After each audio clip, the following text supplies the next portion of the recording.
Good evening and welcome on What's on the News Tonight with me, Tengku Afif Razan. For the last 2 weeks, Gaza had been attacked and assaulted by the Israeli Defense Force, or what we called IDF, for the response over Hamas attack in early October 2023. Estimated loss for Gazan side are close to 8,000, with half of them are children.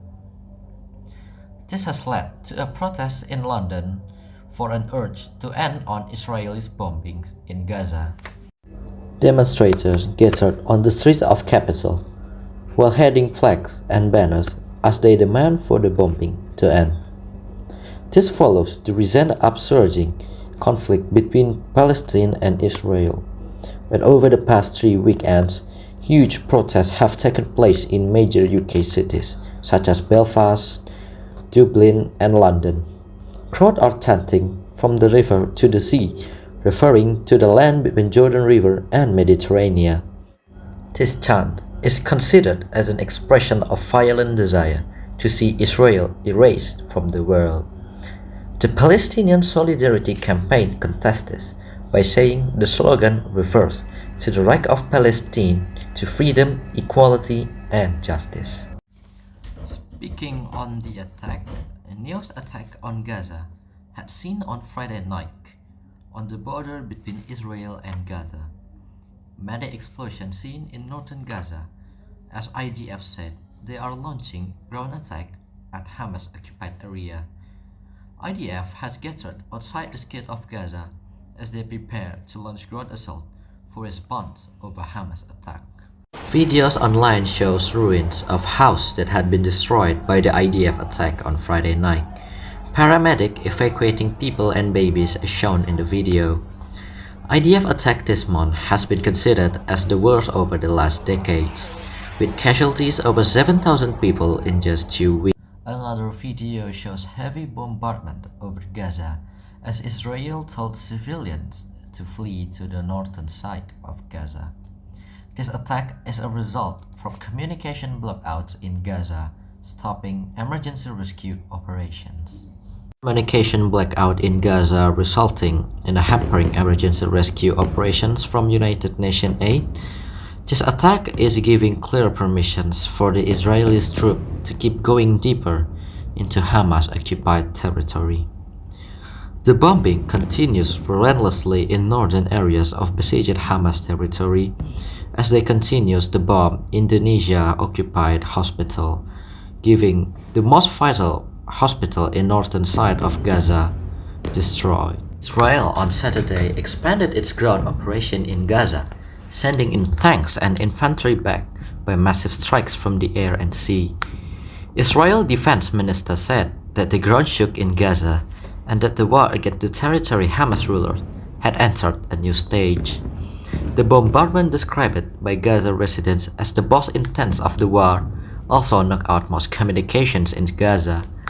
This largely cut off the besieged enclave of 2.3 million people from the world, while enabling the Israeli military to control the narrative in a new stage of fighting. Another videos online shows Israel mortars attack Indonesian camp in Lebanon. Sudirman camp in Green Hill, Nakura, Lebanon had been attacked by Israeli mortar Saturday night.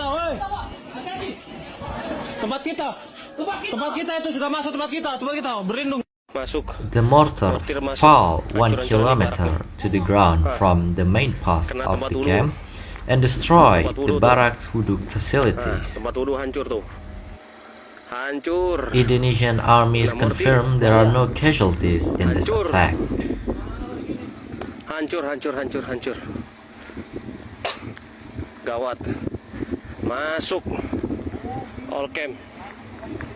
Tuh tanahnya. Hancur dia.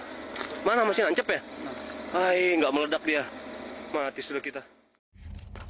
Human Rights Watch has accused Israel of using white phosphorus for their attacks on the Gaza Strip. White phosphorus is an illegal weapon as they tend to burn into the bones of its targets. The Human Rights Watch has reported that the Israel Defense Force fired white phosphorus artillery runs into the southern Lebanon and Gaza City on October 10 and 11 respectively. Amnesty International's Crisis Evidence Labs also released an image of IDF troops in the town of Sderot, alongside M105 145mm howitzers and pellets of M825 and M825A1 artillery shells, which are also labeled 282528 in the US Department of Defense identification code for white phosphorus-based rounds. Israel denies that it has used white phosphorus in the ongoing conflict with Hamas, but various media outlets have published videos depicting of what appears to be white phosphorus airburst munitions in the sky over the port in Gaza City and in two rural locations along Israel's border with Lebanon. HRW Middle East and North Africa Director condemned Israel's apparent use of white phosphorus on legal grounds and claimed that the use of white phosphorus in Gaza violates the international humanitarian law prohibition of putting civilians at unnecessary risk. The full HRW report concludes that white phosphorus can be used as an incendiary weapon and that its use in densely populated areas of Gaza violates the requirement under international humanitarian law to take all feasible precautions to avoid civilian injury and loss of life. Amnesty International also opined that the IDF use of white phosphorus in densely populated civilian areas in Gaza may be considered unlawful indiscriminate attacks.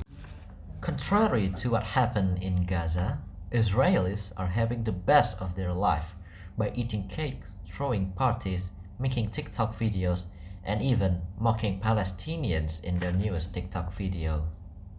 Surfacing online shows Israeli soldiers dancing and eating cakes while they are bombed in Gaza.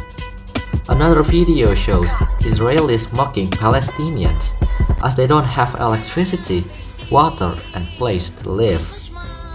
This has led to rage by online users saying Israelis are not the victim of war, as they have claimed earlier.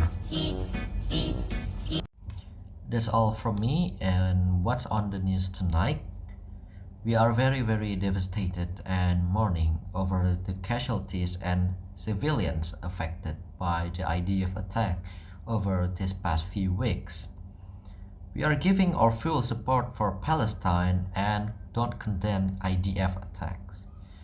I'm Tengku Afif Razan, signing off, and free Palestine.